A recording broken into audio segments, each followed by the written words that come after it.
탐정의 눈으로 사건을 들여다봅니다. 탐정 손수호.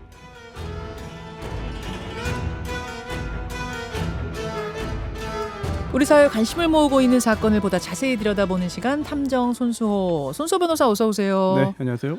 오늘 다룰 사건, 마포 그 사건이군요. 네, 작년 7월에 벌어진 사건이죠. 고 황예진 씨 폭행 사망 사건입니다. 네, 이게 그러니까 남자친구가 네, 26살이었던 여자친구 황예진 씨를 무자비하게 폭행하고 질질질 끌고 가는 그 영상까지 CCTV에 그대로 공개가 되면서 굉장히 네. 우리 사회에 충격을 줬던 사건이에요. 그렇습니다.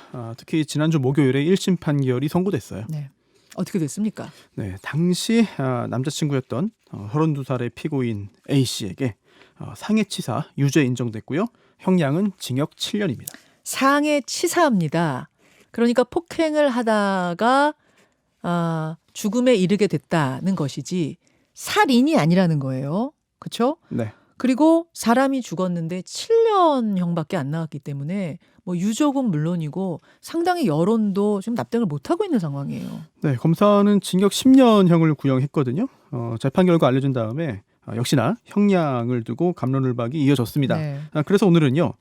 이 사건이 발생한 작년 7월 25일로 돌아가서 네. 두 사람 사이에 어떤 일이 있었는지를 확인하고 재판부의 판단이 적절했는지 살펴보겠습니다. 예, 사건의 내용을 한 걸음씩 좀 짚어보겠습니다. 참고로 저희가 지금 유튜브와 레인보우로 보여드리는 영상과 사진 자료들은 유족 측의 제공으로 저희가 보내드린다는 걸 말씀드리지요.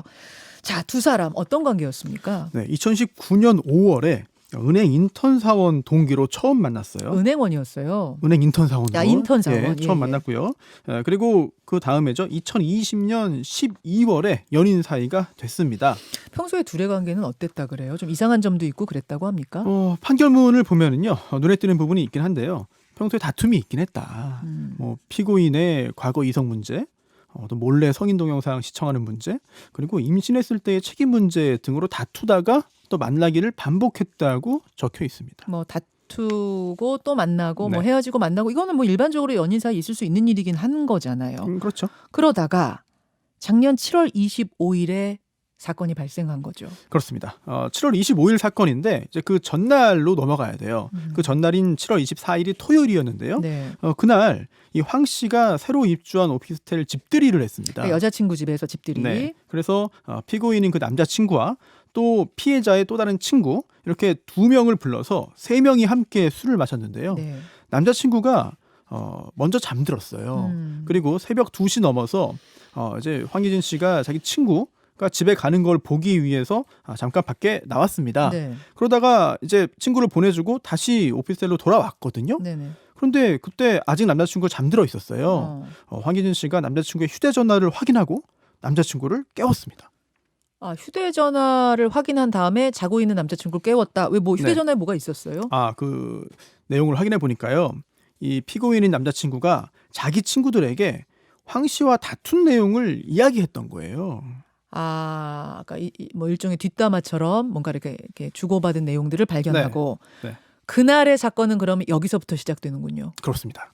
황 씨가 남자친구를 깨워서 이렇게 따져 물었는데요. 네. 남자친구는 더 이상 얘기하기 싫다. 여기서 끝내자. 그냥 헤어지자.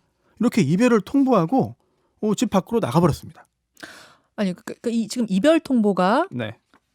황 씨, 그러니까 여자친구가 한 게 아니라 남자친구가 헤어지자고 한 거였어요? 그렇습니다. 그리고 여자친구 황 씨가 따라 나간 거고요? 그렇죠. 당시 영상을 보면은요. 예. 8층에서 1층 출입구까지 따라 내려왔고요. 지금 화면에 나오는 장면은 이미 1층까지 내려온 건데요. 네. 1층 출입구 근처에서 마주보고 이야기를 하다가 또다시 이 피고인이 몸을 돌려서 가버리니까 황 씨가 따라가서 머리채를 잡아당겼어요. 잠시만요. 지금 유튜브를 다시 한번 보겠습니다. 사실은 이 두 사람 중에서 이제 헤어지자고 한 쪽이 여자친구 쪽, 황 씨 쪽이라고 생각하시는 분들이 많은데 헤어지자고 한 건 남자친구고 네. 그리고 나서 나가버리자 따라 나가서 이야기를 하다가 네. 그래서 다시 남자친구가 그냥 가겠다라고 하면서 돌려서 나가려고 하니까 예.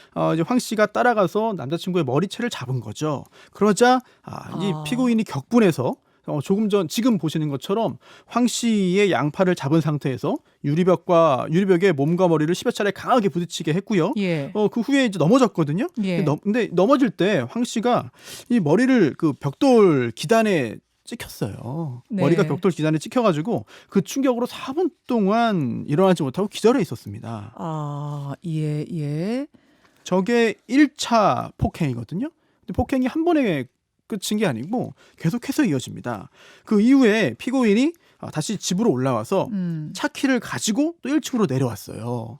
피고인이니까 남성이요. 네, 피고인이 남자친구가 집에 차 키를 놓고 왔었나 보죠. 네네, 여자친구 다시 집에. 올라가서 가지고 1층으로 내려왔는데 조금 전에 몸싸움이 발생한 그 출입구 근처에서 둘이 또 마주쳤습니다. 네. 또 이야기를 한 거거든요. 네네. 그러다가 이번에는 또 뺨을 맞았어요. 누가요? 남자가.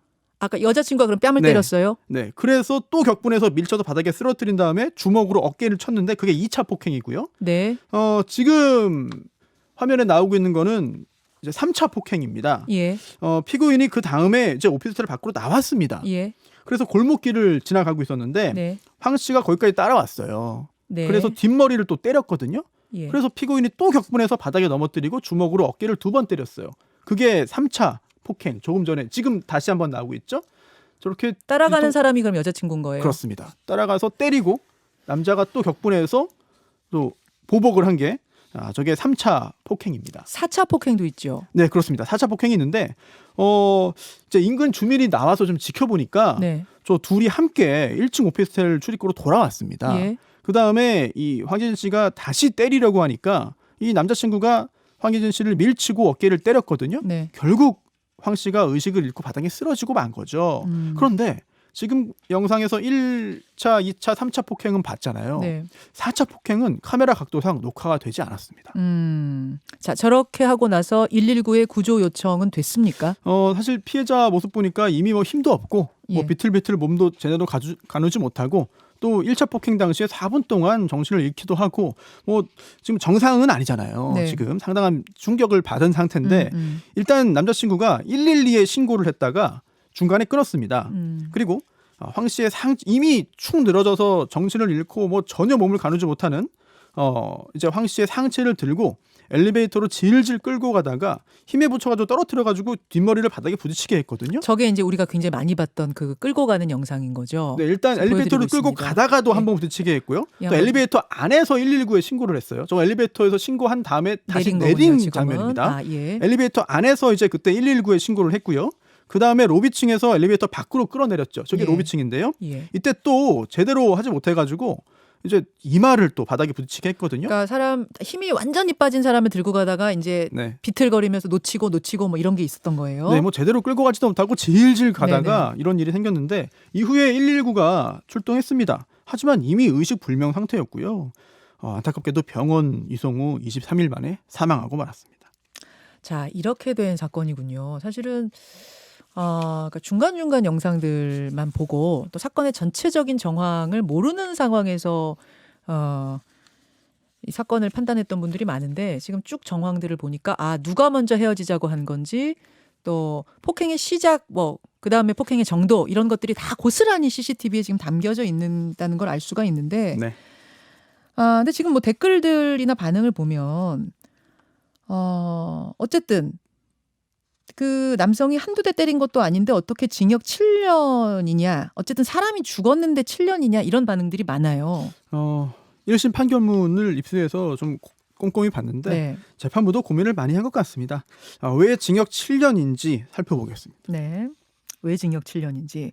그 유족들이 입장 발표한 게 있잖아요. 네, 입장문을 냈죠. 도대체 왜 이 사건이 살인죄가 아니냐. 네. 왜 살인이 아닌 상해치사로 기소를 했느냐 이 얘기인데 지금부터 유족 측 주장과 법원의 판단을 비교하면서 살펴보겠습니다. 여러분도 지금 사건의 정황이라든지 CCTV는 보신 상황에서 나름의 판단을 좀 해보시죠. 애초에 이 사건 처음 소개할 때 황예진 씨 살인 사건이라고 안 했잖아요. 저희가. 네. 그렇죠? 네. 살인죄로 기소가 되지 않은 겁니다. 그 이유를 봐야 되는데 사실 살인죄의 법정형은 사형 무기 또는 5년 이상의 징역이고요. 상해치사는 3년 이상의 유기징역입니다. 네. 상당한 차이가 있죠. 유족들은 이 사건을 살인이라고 보는데 하지만 수사 결과 검찰은 살인이 아니라고 본 거예요. 또 재판 과정에서도 만약 재판부가 이거 살인인 것 같다라고 판단했으면 이 검사에게 공소장 변경을 요구할 수도 있었는데 그렇게 안 했거든요. 아까 보다가 아니 기소가 이거 왜 살인 네. 아니에요? 가서 바꿔오세요. 이럴 수 있었는데 판사도 바꿔오라고 안 했어요. 네, 재판부 역시 살인이 아니라고 본 거죠.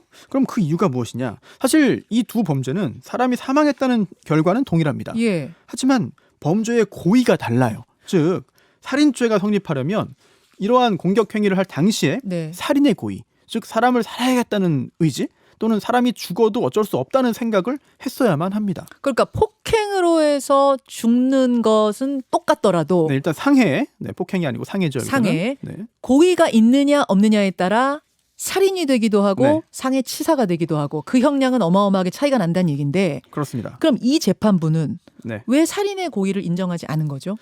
사람이 어떤 행위를 할 때 도대체 무슨 생각을 가지고 했는지는 네. 신이 아닌 이상 정확히 알기는 어렵습니다. 그렇잖아요. 다른 사람 마음인데. 물론이죠. 그래서 둘의 관계가 어떠한지, 공격의 동기는 무엇인지, 어떤 부위를 공격했는지, 어떤 방법으로 공격했는지, 혹시 흉기를 사용했는지, 도구를 사용했는지, 공격의 강도나 횟수는 어떠했는지, 네. 공격의 시간이나 장소는 어떠한지, 공격 후에 어떤 조치를 취했는지 등을 종합적으로 보고 판단할 수밖에 없습니다. 아, 그렇죠. 그래서 이 사건에서도 재판부가 강조하는데요.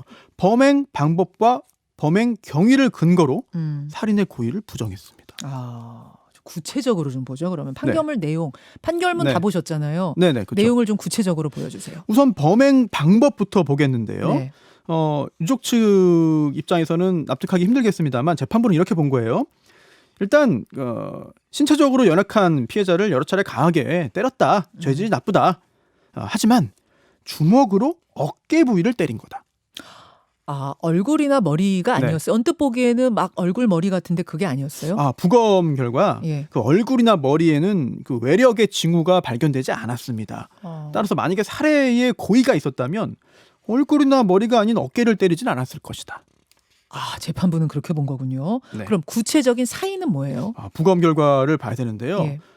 척추 동맥 파열로 인한 뇌 저부 지주막하 출혈. 쉽게 말하면 뇌 표면 동맥이 손상된 겁니다. 그리고 그러면 이 척추 동맥 파열은 도대체 왜 발생한 건가? 네네. 그 원인을 거꾸로 찾아가 보면 네. 안타깝게 녹화가 되지 않은 네 번째 폭행 당시 발생한 목의 과신전 과굴절에 의한 것이다. 아, 목이 과하게 꺾였다 그 말이군요. 그렇습니다. 무방비 상태에서 목이 심하게 꺾였다가 예. 돌아오는 과정에서 예. 이제 숨골이라고도 부르죠. 연수가 눌려서 연수에 있는 호흡 중추, 심장 중추가 충격을 받아 쓰러진 거다. 결국 네 번에 걸친 폭행과 또 4차 폭행 당시의 무방비 상태가 복합적으로 작용해서 사망에 이르렀다는 겁니다. 그러면은 범행 동기와 경위는 어떻게 파악을 하고 있습니까? 판결문에선? 법원은요. 이 사건이 발생하기 전에 피고인이 이제 피해자를 폭행하는 관계는 아니었다고 봤어요. 그런 증거가 나오지 않았다는 거죠. 그리고 이 남자친구인 피고인이 범행 장소에서 벗어나라고 했는데 네. 이 감정 대립 중에 먼저 공격을 당해서 우발적으로 폭행한 것이다. 즉 일반적인 우리가 뭐 쉽게 데이트 폭력이라도 부르죠. 판결문상에는 교제 살인 또는 스토킹 살인이라고 했는데 이런 것들과 다르다고 봤습니다. 아, 스토킹 살인, 교제 살인과는 다르다고. 여러분, 이거는 판결문을 지금 분석하고 있는 중입니다. 판결문을 지금 그렇게 봤다는 건데 우발적이라고 판사는 봤다는 거군요. 네, 뭐 미리 계획한 게 아니니까요. 우발적이라고 본 거죠. 그리고 유족들은 데이트 폭력이라고 했는데요. 사실 그 마음 충분히 이해가 됩니다. 또 연인 간에 발생한 사건이기 때문에 그렇게 보르는 게 완전히 틀린 것도 아니죠. 하지만 조금 엄격히 보자면 법원은 이렇게 본 거예요. 네. 헤어지자고 말을 하거나 또는 뭐 교제를 원하지 않는 여성에 대한 보복이 아니다. 그리고 반대다. 결국 이 사안과는 다르다고 본 거죠. 그러면 그 이제 어깨를 때리고 잡아 흔들고 벽에 부딪히게 한 네. 것 외에 네. 정신을 잃고 쓰러진 여자친구를 이제 질질 끌고 간 거와 네. 또 바로 신고하지 않은 것, 이거를 살인 방치 네네. 행위로 볼 수도 있지 않느냐 이런 여론도 많았거든요. 그렇지 않아도 유족들이 또 변호사 명의로 낸 입장문이 있는데 부작위에 의한 살인 가능성도 지적을 했어요. 예. 즉 구호 조치하지 않은 게 살인 아니냐 이런 거죠. 네.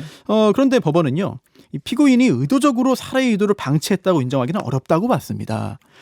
또 적절한 구급 조치를 취하지는 않았지만 이제 부주의하게 이동시키면서 상태를 악화시킨 것일 뿐이기 때문에 결국 그게 살해 행위는 아니라고 본 거죠. 그러면 우리가 사실 볼 때 제일 끔찍했던 저 네. 질질 끌고 가는 저 사진을 저 상황을 네. 오히려 법원에서는 구호를 나름대로는 어떻게 구호를 해보려고 가다가 놓치면서 떨어뜨리고 또 충격 주고 이런 거라고 네. 판단한 거예요. 결과적으로 적절한 구급 조치를 취하지는 못한 거지만 저런 행위 자체가 더 추가적인 가해를 한 것이라고 본 건 아니죠. 결국은 1층에서 위로 올라가고 다시 내려오고 이런 엘리베이터를 이용하잖아요. 네. 이런 것들 볼 때 결국 좀 보복이라든지 추가 응징이라고는 재판부는 보지 않은 거예요. 그러면 사실은 우리한테는 제일 충격적인 사진이었지만 재판부는 저 네. 사진이 오히려 구호 조치다. 이렇게 보게 되는. 꼭 뭐 구호 조치라고는 표현 자체를 쓰진 쓰진 않았습니다만. 않았지만. 네. 그렇게 하다 보니까 그러면은 징역 7년밖에 안 나온 거네요. 그렇죠. 그런데 이제 만약에 살인으로 기소됐다면 또 예. 인정되었다면 형량이 훨씬 더 무거웠을 거예요. 하지만 상해치사였고요. 또 양형 기준상 일반적인 상해로 인정됐습니다. 그래서 판결문 보면은요. 네. 양형 기준상의 권고형의 범위가 징역 3년에서 징역 5년이에요. 그래서 재판부가 특별히 판결문에 이런 언급도 기재했습니다. 피고인이 진정으로 사과하고 용서받지 못한 점을 고려해서 네. 양형 기준의 상한을 벗어나서 징역 7년을 선고한다. 잠깐만요. 그러면 그러니까 의도적이 아니라 우발적으로 상해를 가하다가 사람이 죽으면 내릴 수 있는 게 일반적으로 3년에서 5년이에요. 근데 이거는 오히려 과하게 7년을 줬다 이거예요. 그렇죠. 일반적인 상해에 의한 그 사망의 경우에는 권고형 범위가 이렇게 나오는데 뭐 구체적인 사항을 다 적용해야겠습니다만 이 사건의 경우에는 이런 양형 기준상의 권고형 범위를 초과해서 징역 7년으로 선고했다고 판결문에 기재돼 있습니다. 자, 우리가 굉장히 많이 궁금해했던 이 사건의 판결문을 오늘 요목조목 유족의 반론과 함께 소개를 해주셨는데 앞으로는 어떻게 될 것 같습니까? 1심 판결이고요. 네. 검사가 항소를 했어요. 네. 그리고 아직 피고인이 항소했는지 여부는 확인되지 않았는데 이제 2심 판결이 진행되겠죠. 또 물론 이게 1심 오늘 소개해드린 게 1심 판결이기 때문에 또 최종 판결 어떻게 될지는 조금 더 기다려보고 좀 더 신중하게 지켜봐야 될 것 같습니다. 네. 자, 1심 판결문 굉장히 화제가 됐던 논란이 됐던 이것을 한번 요목조목 분석을 해봤습니다. 손소 변호사 수고하셨습니다. 네. 김현정의 뉴스쇼는 청취자 여러분의 참여로 이루어집니다. 트위터, 페이스북, 레인보우 게시판, 그리고 단문 50원, 장문 100원의 유료 문자 샵 1212, 우물정 1212 통해 참여하실 수 있습니다. 김현정의 뉴스쇼, 여러분과 함께 만듭니다.